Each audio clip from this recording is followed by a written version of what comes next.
Noti Radio presenta con el maestro Jorge Osa. Oficiales, ¿por qué no se ha cumplido este requisito con la Banda Sinfónica Nacional de Colombia recién creada, que tiene una participación genuina con el Ministerio? Esa es mi primera pregunta. Y la segunda pregunta, esta participación, si es genuina y no ha sido cumplida por el Ministerio, ¿por qué no se ha cumplido? ¿Por qué no se le ha llamado a desacato de la misma ley? Hacemos las preguntas o contesto de una vez.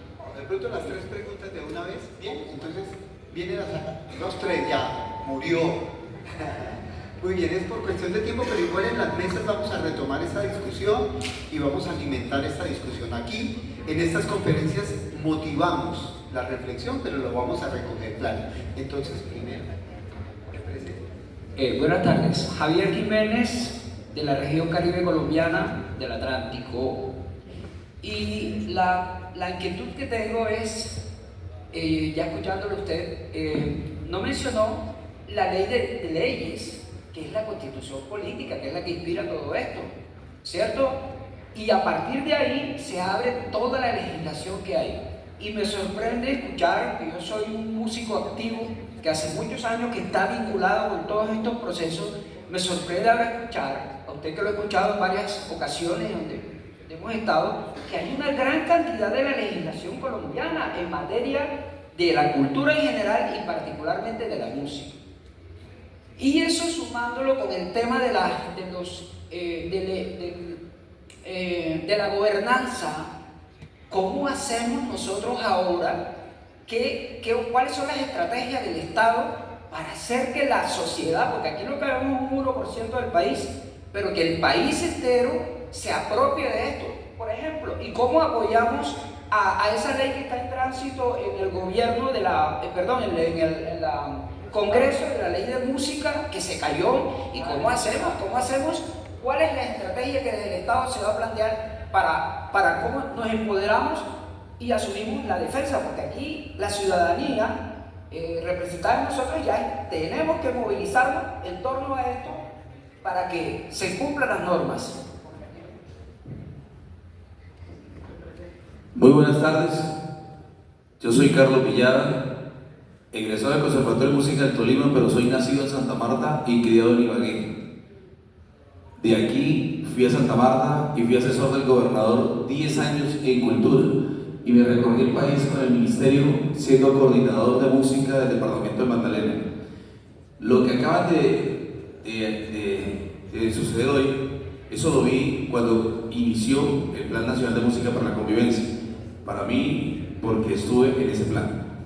Segundo, cuando llego al Tolima, me encuentro de que se repartieron unos 6 instrumentos a las alcaldías, pero resulta que llego a, no quiero mencionar el municipio, por aquello de la ética profesional, pero acá el Conservatorio de Música del Tolima repartió unos clavicordios y unas salas de música con sus pianos y sus teclados y sus computadores, y la mayoría no tienen maestros de música. Tercero, los instrumentos, perdón, ya le doy la palabra, los instrumentos se los han robado, la lluvia acabó con eso, pero ¿dónde está el ministerio? Cuando yo llego a Tolima y el ministerio para otorgar esos instrumentos tenían que llenar ciertos requisitos. 1, tener maestro. 2, tener un sitio adecuado para estos instrumentos.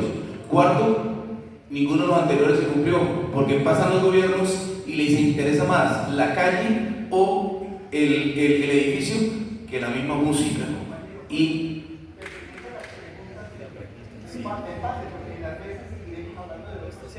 bueno, de lo del panel,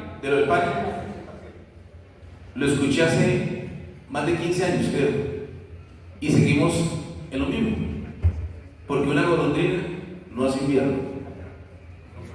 Las recomendaciones, como la conferencia del maestro fue sobre el proceso legislativo en curso, se dieron referentes históricos de la ley, de los 2 procesos que hoy son actuales, no son hace 15 años, son hoy actuales en los trámites del legislativo.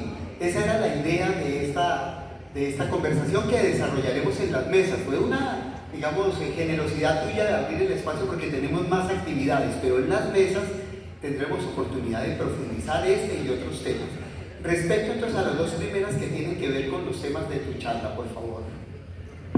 No, voy a referirme rápidamente a las tres intervenciones. La primera, ustedes saben que en 2003, en el gobierno del presidente Uribe, se liquidó la Orquesta Sinfónica, la Banda Sinfónica Nacional. Eso fue una cosa dolorosa realmente, y crearon una entidad privada. Les debo confesar que en estos años el presidente Petro inclusive ha estado interesado en recuperar justamente todos esos espacios, pero no solamente eso, es que el mismo ministerio durante todos estos gobiernos casi que desapareció el funcionariado y se convirtió todo en prestación de servicios, con una visión de Estado que un prurito ahí de eficiencia que no es acorde con la función del servicio público, se violan derechos, en fin. La idea es que se recuperó gran parte justamente de ese ministerio que dejamos en el año 2001. Ese ministerio llegó a tener 1000 plazas y pues es que es muy grande en y lo encontramos con menos de 300 plazas. Y por supuesto, con el dolor de tener la orquesta pues a cargo de una entidad privada, por la gran dificultad, las enormes cantidades, digamos, de dinero que significaba volver a tener esta planta de músicos, no fue posible hacer realidad el sueño de volver a tener la orquesta, la banda y ahora el Coro Sinfónico Nacional. Desafortunadamente, la realidad es que no están contratados por el Estado. O sea, en términos jurídicos, es una entidad privada sin ánimo de lucro la que está a cargo. Así que se logra crear la Banda Sinfónica Nacional, pero no ha sido posible volverla nómina justamente. La idea es que si somos coherentes con la misma ley, la misma reforma laboral, tendríamos que buscar la forma cómo se convierte eso en planta laboral, pues obviamente del régimen privado, aprovechando la reforma laboral. Digamos que sería una repercusión del artículo 41. Esa es una pregunta que nos estamos haciendo y luego tenemos que hacer estudio de cargas, pero esa es la gran dificultad. El sueño sí es ese, tener nuevamente, como cualquier estado decente, su orquesta sinfónica. Y así. Segunda pregunta era con respecto a los... se me fue.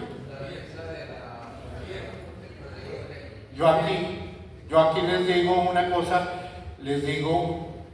todo gremio, como ha sucedido con el cine, ahora los de los museos están muy activos, todo gremio es el responsable de lo que logra realmente. Entonces, siempre y a la ministra le preguntaban ¿por qué se ha logrado tanto en cine y por qué no? Porque se han organizado, evidentemente. Desde la misma ley 397 era uno de los sectores más organizados. Ella misma, que es de danza, decía: necesitamos que los de danza se organicen. Los de música se han organizado muchísimo. Tal vez es importante que haya justamente todos estos espacios de construcción, hacerse esas preguntas, pero no solamente hacerse las preguntas, sino cuál es el camino estratégico a seguir. Y evidentemente hay que rodear justamente esta ley, ponerse en contacto con los ponentes, ponerse en contacto con los autores de la iniciativa. Los sindicatos tienen que comunicarse, escuchar su voz en los medios de comunicación. La tercera, que tiene que ver con muchas situaciones que es necesario, la ley de música propone justamente el Registro Nacional de Instrumentos, que es muy importante para ver, y no solamente eso, sino una posibilidad en las pólizas para asegurar instrumentos después de determinado valor. Son preocupaciones que hay. El otro día también